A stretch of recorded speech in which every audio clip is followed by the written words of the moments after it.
Ah, la grammaire, la grammaire. C'est souvent l'horreur. En tout cas, c'est souvent l'horreur pour mon mari qui ne veut pas en entendre parler. Hein. Il estime que les grammairiens, ils sont tous à tuer. Et pour mes deux enfants les plus grands, puisque la plus jeune ne sait pas encore ce que c'est, qui sont en train de souffrir parfois sur leurs leçons de grammaire et notamment sur les leçons qui concernent la phrase complexe. Alors complexe, on sent tout de suite que ça va être compliqué, c'est ce que cela veut dire. La phrase complexe, ça va être compliqué. Ça ne va pas être que compliqué, regardez, ça va être aussi complet. Plus une phrase est complexe, plus elle donne de renseignements sur quelque chose. Donc c'est intéressant de faire des phrases complexes. Elles sont peut-être très longues, elles sont peut-être du coup casse-pieds à analyser en grammaire, mais d'un point de vue de ce qu'elles disent, elles sont beaucoup plus intéressantes qu'une phrase simple. Une phrase simple donne un renseignement simple, sec, qui parfois manque de précision. Je vais vous donner des exemples de phrases simples pour commencer. La phrase la plus simple qui soit. Alors je rappelle le concept de phrase. Une phrase, ça commence par une majuscule, ça faut quand même vous le mettre dans la tête. À partir d'un certain niveau de classe, à partir du CE2 par exemple, une phrase ça commence par une majuscule. Vous vous débrouillez, vous mettez une majuscule. C'est terminé de commencer des phrases sans majuscule, ce n'est pas possible, c'est indécent. C'est-à-dire c'est quasiment, on se cache les yeux, on a honte de faire des choses pareilles. Et ça se termine par un point, ou un point d'exclamation, quand on veut s'exclamer, ou des points de suspension, quand on veut laisser planer les choses, ou un point d'interrogation quand on pose une question. D'accord ? C'est pas tout. Il faut que ça veuille dire quelque chose. Il faut que ça ait un sens. Par exemple, si j'écris une jolie majuscule, si j'écris Anna, voilà, je l'écris à l'espagnol avec un seul N. J'aurais pu l'écrire à l'italienne avec deux N. J'aurais pu l'écrire avec deux H, comme le prénom juif. Bon, je choisis cette orthographe-là. Anna. Anna.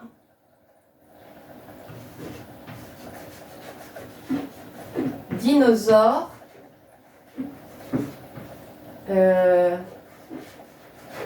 Zut. Plouf. Et je mets bien mon point. Ça ne veut rien dire. Ça nous fait bien rire, mais ça ne veut rien dire. D'accord ? Donc ce n'est pas une phrase acceptable, ça. On va l'effacer immédiatement. Une phrase, ça commence par une majuscule. Ça va se terminer par un point d'exclamation, un point d'interrogation ou trois petits points. Mais entre la majuscule et le point, il se passe quelque chose qui veut dire quelque chose. Il faut que ça ait du sens. Anna me filme. Ça veut dire quelque chose. J'ai pas mis mon point. Ça ne va pas. Parce que si je n'ai pas mis mon point, si je n'ai pas ponctué, terminé, eh bien, je n'indique pas à mon lecteur que j'ai fini de dire ce que je voulais dire. Anna me filme. Si je veux continuer, j'ai le droit, je peux continuer et faire une phrase de plus en plus complète et peut-être complexe, compliquée. J'ai le droit, mais dans ces cas-là, je l'indique par un autre signe de ponctuation, ou par aucun signe de ponctuation d'ailleurs. Anna me filme. Ah, Haru, tiens, je fais la majuscule en cursive cette fois. Il faudra peut-être être cohérent. Soit je fais deux majuscules en cursive, soit je fais deux majuscules en script. Les deux sont acceptables, mais on essaye d'être cohérent, c'est-à-dire d'être logique. Hein ? Anna me filme Haru. Ça y est, j'ai fini de dire ce que je veux dire. Donc je mets un point. Je suis super contente qu'Anna me filme Haru parce qu'elle me donne beaucoup de son temps. Et elle me donne aussi beaucoup de matière à réfléchir et à améliorer ce que j'ai à vous expliquer. Donc je m'exclame. Anna me filme Haru ! Point d'exclamation. Quelle surprise incroyable! Il y a 5 jours, je ne l'aurais pas imaginé. Vous voyez? Anna me filme à roue, point de suspension. J'indique que quelque chose est en suspens. Ce qui est en suspens, c'est ce qui va se passer ensuite. Elle me filme pourquoi? Elle me filme pour vous expliquer des notions de grammaire et des notions de conjugaison aujourd'hui. Vous voyez?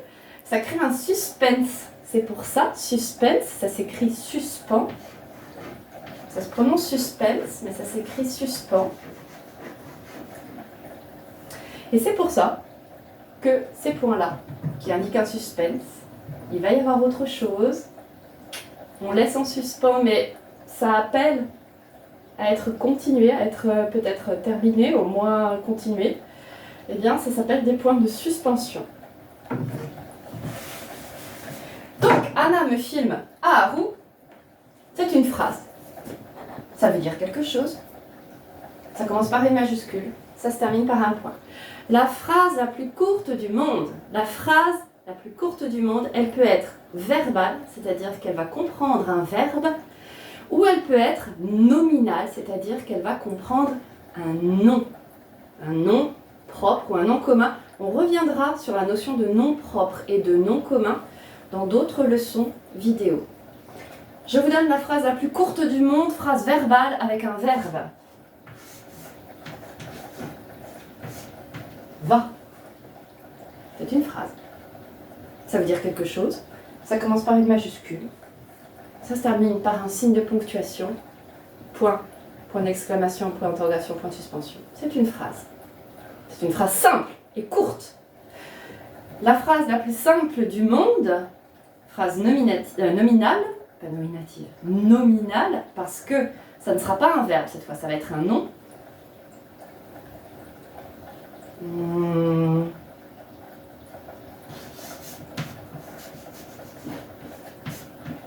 Anna! C'est une phrase. C'est une phrase très simple. Vous voyez? Un seul mot. Ça commence par une majuscule. Si vous ne le faites pas, je vous étrangle, même à distance. Ça se termine par un signe de ponctuation. Si vous ne le mettez pas, je vous étrangle. Ou votre professeur ou votre parent vous étrangle avec ma bénédiction. Et ça veut dire quelque chose. Je suis en train de l'appeler, de l'interpeller. Hein, c'est pour ça que je m'exclame. Donc tout ça, ce sont des phrases simples. C'est-à-dire qu'au maximum, eh oui, qu'est-ce que ça veut dire une phrase simple pour un grammairien? Ça veut dire qu'au maximum, elles ne contiennent qu'un verbe conjugué. On a vu qu'elles peuvent ne pas contenir de verbe du tout, hein, si c'est une phrase nominale. Mais au maximum, elles vont contenir un verbe conjugué. Si la phrase contient plein de verbes conjugués, elle devient de plus en plus complexe. Elle nous apprend de plus en plus de choses, mais elle devient également de plus en plus complexe. Et elle va se diviser, elle va pouvoir être décortiquée, divisée en différentes parties. La partie la plus importante, c'est la proposition principale. Elle est principale, c'est-à-dire qu'elle est la plus importante. Vous savez, dans un collège, comment s'appelle le directeur, la personne qui dirige tout le collège, l'ensemble de l'équipe enseignante, l'ensemble des surveillants, c'est le principal, ou la principale, c'est une femme. Principal, ça vient du latin, j'adore le latin, parce que c'est la mère du français. Donc, tous les mots français, ou presque, ont un lien de parenté avec leur maman, le latin. Et donc, quand on connaît l'origine d'un mot, on en comprend mieux le sens. Principal, ça vient du latin.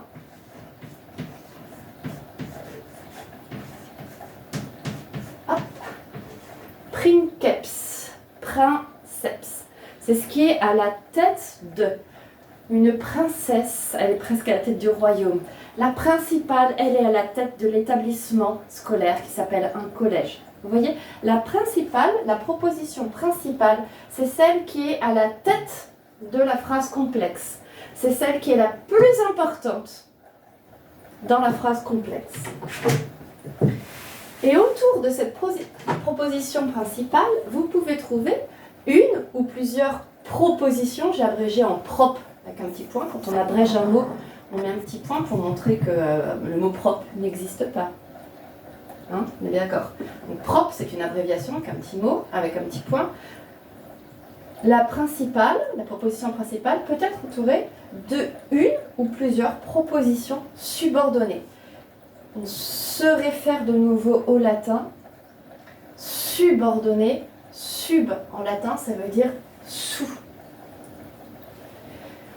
Une proposition subordonnée, c'est donc quelque chose qui va être moins important que la principale. Elle va être en dessous, elle va être ordonnée, placée sous les ordres de la principale. Vous voyez ? Elle est ordonnée, placée sous les ordres de la principale. Si la proposition principale n'existait pas, eh bien la proposition subordonnée n'aurait pas lieu d'être. Et elle n'existerait pas non plus. Elle lui est absolument liée et elle lui est même un peu soumise. D'accord ? Ça, c'est très important. C'est pour ça qu'on dit subordonnée. Elle est liée, mais en dessous. S'il n'y a pas de proposition subordonnée, c'est pas grave. C'est juste que la proposition principale va devoir faire le taf, comme on dit de nos jours, c'est-à-dire va devoir faire tout le boulot toute seule.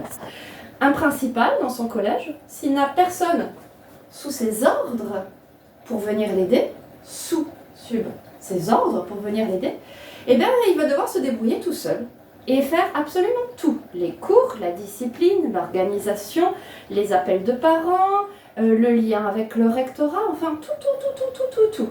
Donc, si on ne fait que des phrases simples, eh bien il faut que la phrase simple soit quand même suffisante pour dire un certain nombre de choses. Plus vous avez besoin de vous exprimer, plus vous avez besoin de faire des phrases longues, et donc d'être aidé par des subordonnés. Des gens, enfin en l'occurrence des bouts de phrases, qui vont venir aider la proposition principale à compléter ce que l'on souhaite dire.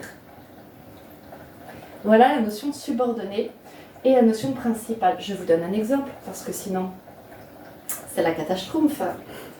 Alors, exemple de proposition principale.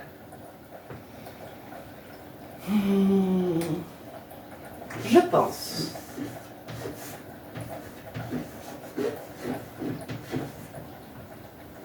Attention, hein.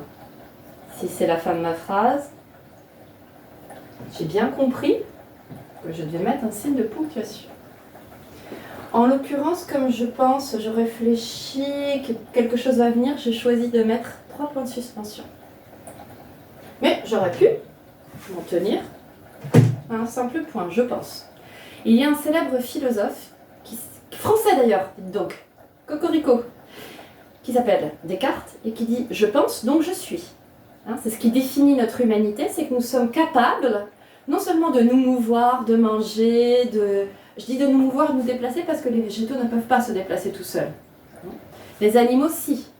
Et les humains, par rapport aux animaux, ils pensent, les animaux aussi, hein, sincèrement, je pense qu'un certain nombre d'animaux pensent, ils ont des émotions, des sentiments, et là, personnellement, je pense que c'est le cas aussi d'un certain nombre d'animaux. Alors, je ne sais pas pour une fourmi, je ne sais pas pour qu'est-ce qu'on peut utiliser pour un coquillage, je ne sais pas s'ils pensent beaucoup ou s'ils... Voilà, je ne sais pas. Mais en tout cas, un certain nombre d'animaux, comme un chien, un chat, un cheval, clairement, ils pensent et ils ont des émotions. Nous, en plus, on est doués de langage. On a une faculté de raisonnement qui est un peu au-dessus de la moyenne des autres animaux, tout de même, enfin on espère. Et en plus, on peut l'exprimer avec des mots. À l'oral, comme je suis en train de le faire, ou à l'écrit. Au tableau, sur une feuille, sur Internet, peu importe, à l'écrit. D'accord ? Donc je pense, donc je suis. C'est ce qui détermine mon humanité. Je pense. Ça se suffit à lui-même, c'est une phrase. Ça dit pas grand-chose, hein, quand même. Je pense...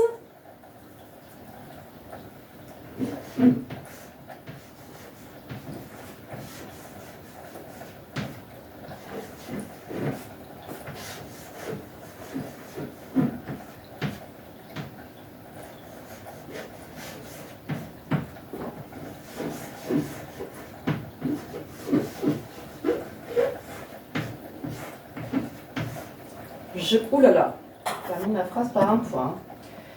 Je pense que tu es très intelligent si je m'adresse à toi, garçon. Que tu es très intelligente si je m'adresse à toi, fille. Je pense que tu es très intelligente. J'ai deux verbes conjugués. Pense, le verbe penser, qui est conjugué au présent de l'indicatif. On le reverra dans une autre leçon, le présent de l'indicatif. On indique quelque chose, tu penses. On indique quelque chose qui se passe dans le présent. Maintenant, je pense. Que tu es. Encore un verbe conjugué, c'est le verbe être, qui est conjugué. Lui aussi, au présent de l'indicatif, lui aussi, il indique quelque chose. Et lui aussi, il indique que tu es très intelligent ou très intelligente, ce qui n'est pas désagréable. Et il l'indique dans le présent. Un présent qui peut d'ailleurs être un présent d'éternité, qui peut durer. C'est-à-dire que dans le futur, tu vas continuer à être intelligente ou intelligent. Bon, on y reviendra. Je pense que tu es intelligent. Je pense. C'est la proposition principale. On a vu tout à l'heure que ça suffisait pour faire une phrase. Elle est complétée, cette proposition principale. Elle est complétée par un autre bout de phrase qui est que tu es très intelligent ou très intelligente. Elle est complétée par une proposition subordonnée. Elle est subordonnée parce que elle n'existerait pas toute seule. Elle est reliée et elle vient aider une proposition principale. Elle vient aider une proposition principale à exprimer une pensée. Voilà. C'est pour ça qu'on l'appelle une proposition subordonnée. J'espère que c'est un petit peu plus clair pour vous. La proposition subordonnée n'est pas toujours après le verbe, elle peut être très bien placée avant. Il peut y en avoir une, il peut y en avoir deux, il peut y en avoir trois, il peut y en avoir quatre. Il y a un écrivain français célèbre du 19e siècle qui s'appelle Marcel Proust, qui écrivait des phrases qui paraissaient interminables avec je ne sais combien de propositions. C'était des phrases complexes, c'est peu dire. On pourrait dire des phrases... ça n'existe pas en grammaire, mais on va l'inventer. Des phrases surcomplexes. Tellement elles sont complexes. Vous voyez, vous pouvez les découper en peut-être 10 ou 11 morceaux, avec à chaque fois encore une proposition subordonnée. Encore une. C'est des phrases surcomplexes. C'est pas illisible du tout. C'est très agréable, c'est très intéressant une fois qu'on arrive à rentrer dans le rythme. Voilà. Anna, as-tu des questions par rapport à ce que je viens d'expliquer? Ou est-ce que c'est clair pour toi? Et est-ce que tu vas te souvenir désormais de ce que c'est qu'une... Ah oui! Moi j'ai une question qui me vient. Est-ce que c'est qu'une proposition principale? J'ai expliqué, principale, c'est ce qui compte le plus, c'est ce qui est aussi à la tête de... Dans la pyramide des rôles, qu'est-ce qui est plus important que quoi? Subordonné, placé sous les ordres. C'est très important aussi puisque ça vient compléter, mais ça dépend d'une proposition principale et par conséquent, puisque ça dépend, ça va être ordonné en dessous. Subordonné. Donc on se souvient de ce mot-là, subordonné, et on comprend ce qu'il veut dire. On se souvient de ce mot-là et on comprend ce qu'il veut dire, mais du coup, je n'ai pas expliqué proposition. Comme je n'ai pas expliqué, il faut que je carbure pour expliquer, mais pourquoi un bout de phrase s'appelle une proposition. Je ne sais pas, j'avoue mon ignorance. Par conséquent, je vais me renseigner, je vais aller farfouiller dans mes livres de grammaire, notamment dans la grammaire la plus célèbre, celle qui fait référence, qui est écrite d'ailleurs par un Belge, c'est rigolo, qui s'appelle le français, comment ça s'appelle? C'est la Grévis, la grammaire Grévis. Je vais aller me renseigner pour vérifier, essayer de trouver une explication à mais pourquoi un bout de phrase s'appelle une proposition. Ça ne peut pas rester sans réponse, ça. Les questions sans réponse, au cours Cébal, on n'aime pas trop. On essaye de trouver des réponses. Il y a des questions qui restent sans réponse parce qu'on est impuissant à y répondre. Et dans ce cas-là, on le confesse, on l'avoue. Mais dans un premier temps, et je vous engage, chers élèves, à faire pareil, on cherche On a une question, on cherche, on interroge les gens, on farfouille partout, sur Internet, dans les livres, on farfouille jusqu'à trouver une ou plusieurs réponses. C'est très important de ne pas rester sur des choses comme ça, qu'on nous balance comme des évidences et qui ne sont jamais à interroger. Ça, c'est pas possible. Il faut interroger les choses pour bien les comprendre, bien les assimiler, bien les retenir. Donc là, j'ai pas tout de suite la réponse, mais je vais chercher. À bientôt.